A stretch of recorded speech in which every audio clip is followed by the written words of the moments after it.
Shalom God Lovers, apa kabar?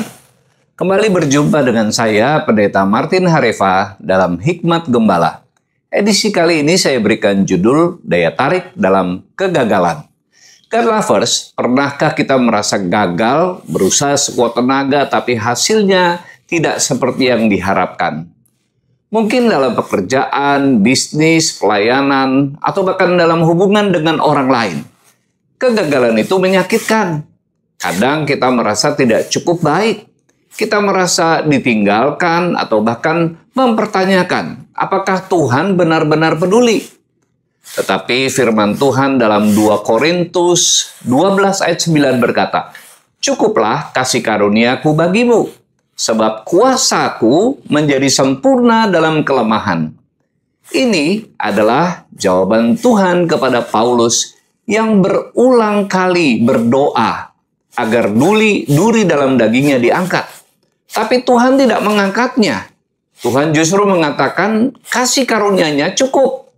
Artinya, kegagalan bukan akhir dari segalanya.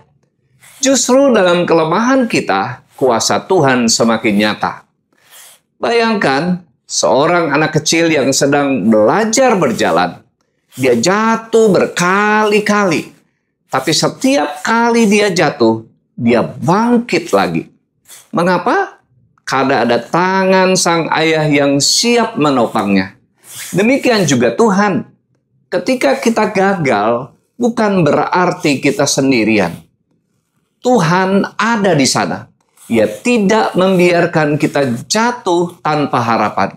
Justru dalam kegagalan, kita belajar untuk lebih bergantung kepadanya. God Lovers, dunia mengajarkan bahwa kegagalan adalah aib. Tapi dalam iman, kegagalan adalah proses. Proses untuk membentuk karakter kita, mengajarkan ketekunan, membawa kita semakin dekat dengan Tuhan. Lihatlah Daud, seorang raja yang pernah jatuh dalam dosa besar.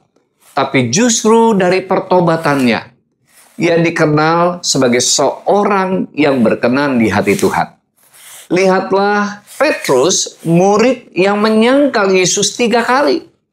Tapi akhirnya dipakai Tuhan untuk membangun gereja mula-mula. Kita juga bisa belajar dari kisah Thomas Edison yang mencoba lebih dari 1000 kali sebelum akhirnya berhasil menciptakan bola lampu. Ketika ditanya tentang kegagalannya, ia menjawab, "Saya tidak gagal 1000 kali. Saya hanya menemukan 1000 cara yang tidak berhasil."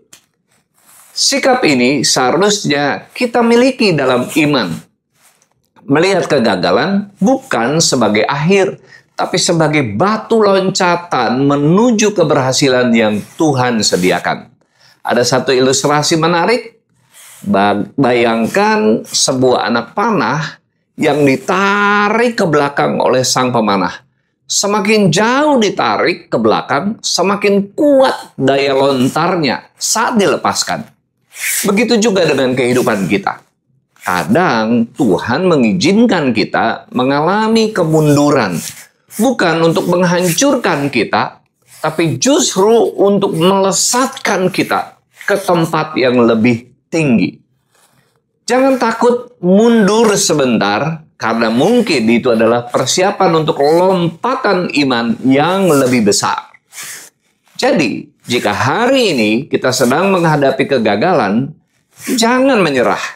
Jangan biarkan kegagalan menghentikan langkah kita.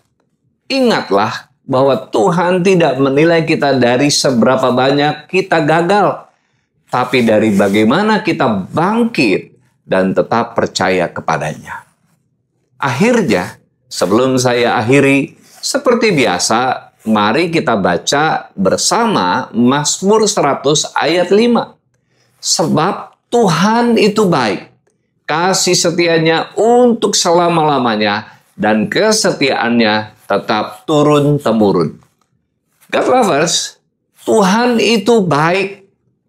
Jika saat ini kita sedang mengalami kegagalan, datanglah padanya.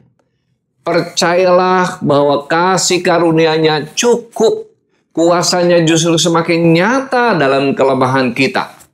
Jangan takut gagal, karena bersama dengan Tuhan tidak ada kegagalan yang sia-sia. Tuhan Yesus memberkati kita semua. Shalom.